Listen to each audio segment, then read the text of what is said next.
नमस्कार दोस्तों, स्वागत है आप सभी का हमारे YouTube चैनल पर। तो आज की वीडियो में हम बनाएंगे बड़हर का बहुत ही चटपटा सा और प्यारा सा अचार, जो कि खाने में काफ़ी टेस्टी होता है। बनाना बहुत ही आसान है, जैसे कटहल का अचार बनाते हैं तो उसी तरह से लगभग बनाया जाता है।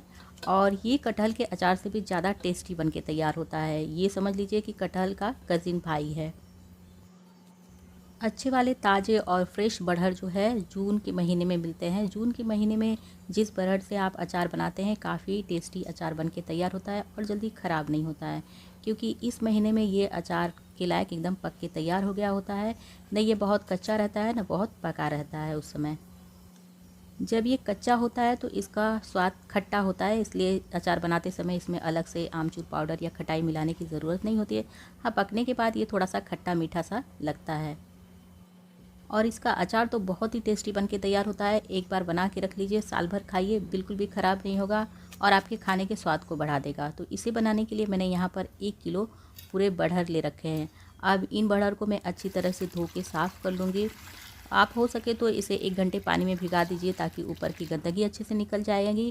और पानी में भिगाने से इसके अंदर की गर्मी भी निकल जाती है। और अच्छी तरह से धोने के बाद इसे पंखे की हवा में सुखा लीजिए या फिर साफ़ सूती कपड़े से पोंछ लीजिए। इसके ऊपर पानी का अंश नहीं होना चाहिए। और इसके बाद हम इसे काट लेंगे।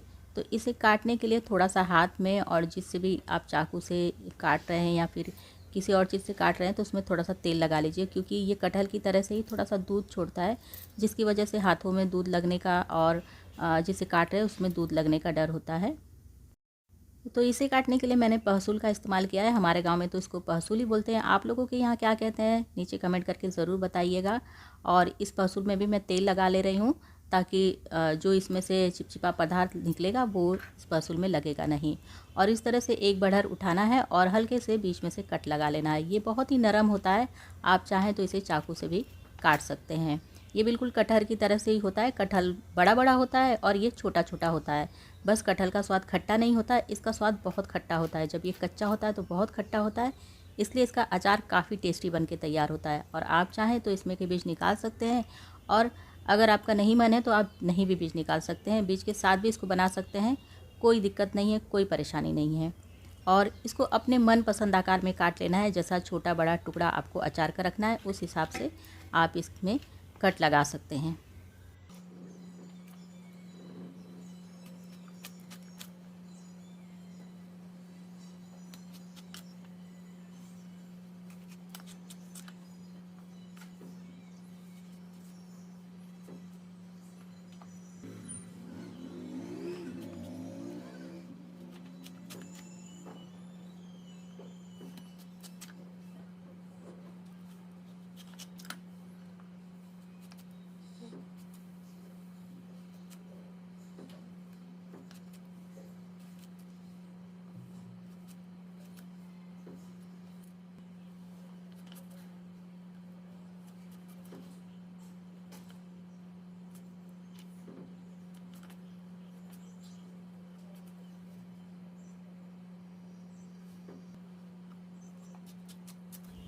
अब यहाँ पर सारे बड़हर को मैंने अच्छी तरह से काट लिया है। जब सारा बड़हर कट के तैयार हो जाए तो इसे एक बड़े बर्तन में पलट लीजिए, और इसमें 1 चम्मच हल्दी पाउडर और 1 से 2 चम्मच इसमें नमक मिला देना है।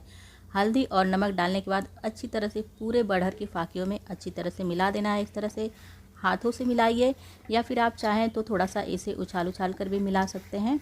बस नमक और हल्दी अच्छी तरह से इन सारी फाकियों में मिल जाना चाहिए। और जहाँ भी आपके छत में या आंगन में अच्छी धूप आती हो, इसे 3 से 4 घंटे की अच्छी धूप दिखानी होती है, क्योंकि नमक और हल्दी डालने के बाद ये थोड़ा सा पानी छोड़ता है। तो अगर हम इसे अच्छी धूप दिखाते हैं तो इसमें का पानी सूख जाता है, और आपका अचार जो है ज़्यादा दिन तक टिकाऊ होता है। इस अचार को अक्सर हम मई और जून के महीने में बनाते हैं। तो मई और जून के महीने में काफ़ी कड़ी धूप होती है हमारे यहाँ, तो 3 से 4 घंटे की धूप काफ़ी हो जाती है। अगर आपके यहाँ अच्छी धूप नहीं है तो इसे दिन भर की धूप ज़रूर दिखाइए, ताकि इसका पानी अच्छी तरह से सूख जाए। और बहुत कड़ी धूप है तो 3 से 4 घंटे की ही धूप दिखाइए, क्योंकि ज़्यादा सूख जाएगा तो अचार कड़ा हो जाएगा। तो इसे हम सूखने के लिए छोड़ते हैं। जब तक ये सूख रहा है तब तक हम इसके लिए मसाले तैयार कर लेते हैं।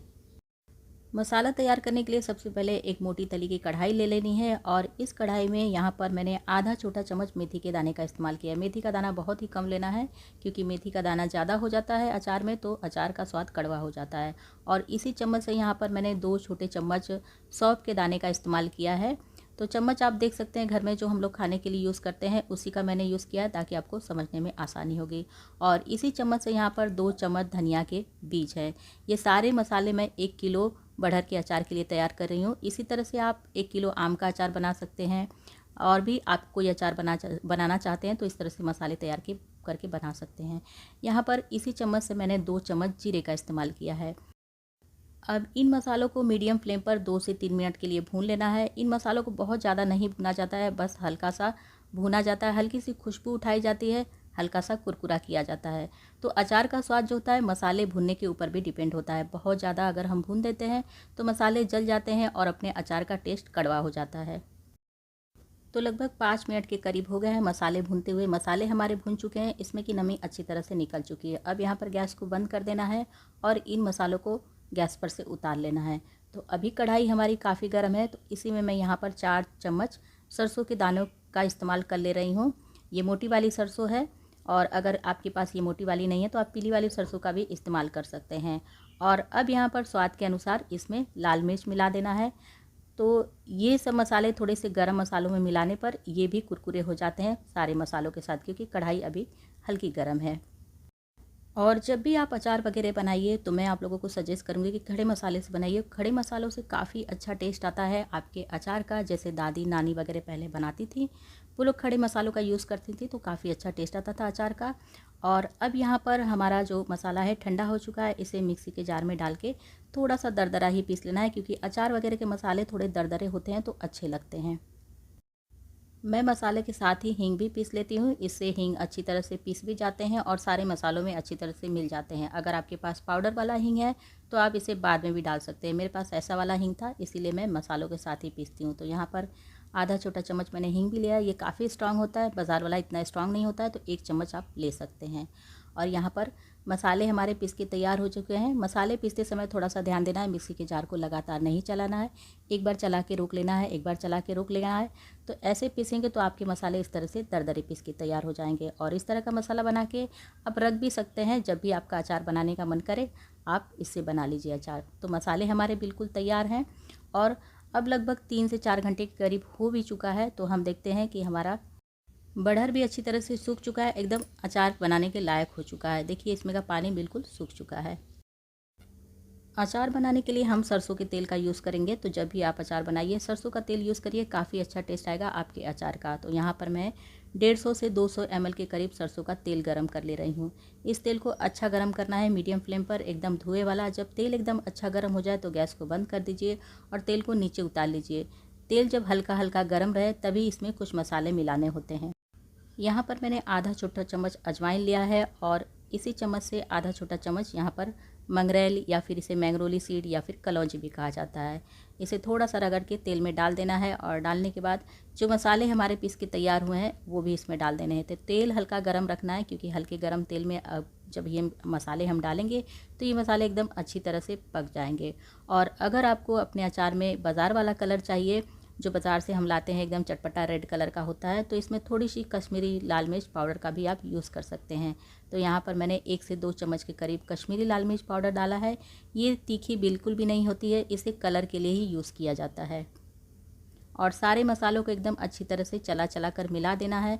मसाले हमारे बिल्कुल तैयार हैं। अब इसे जो अचार हम बना रहे हैं, चाहे कोई भी अचार आप इसे बना सकते हैं, आम का अचार बना सकते हैं, गोभी का, कटहल का, बड़हर का, कोई भी अचार इस तरह से मसाला तैयार करके आप बना सकते हैं।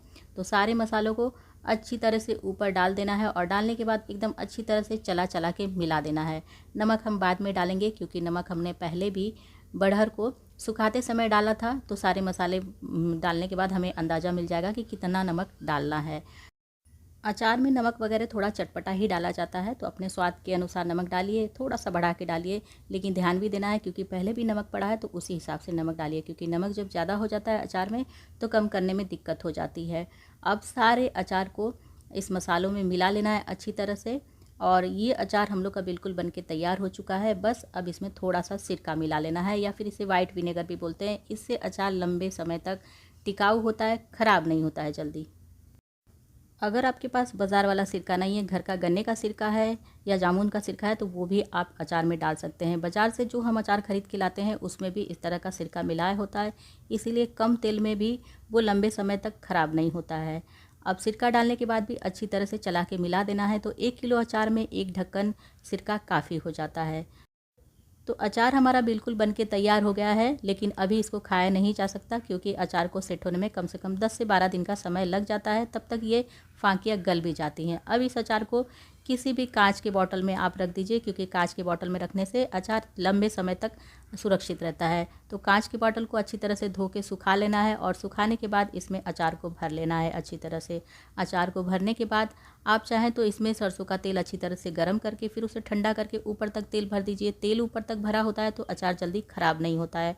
और अचार को पकाने का भी एक तरीका होता है, जैसे कि अब इस अचार को धूप में 2-3 दिन पकाना है। तो धूप में पकाने के लिए इससे ढक्कन लगा के नहीं पकाना है, क्योंकि ढक्कन लगा के अगर आप अचार पकाते हैं तो ढक्कन के अंदर जो भाप बनेगी अचार में गिरेगी, तो अचार ख़राब होने का डर होता है।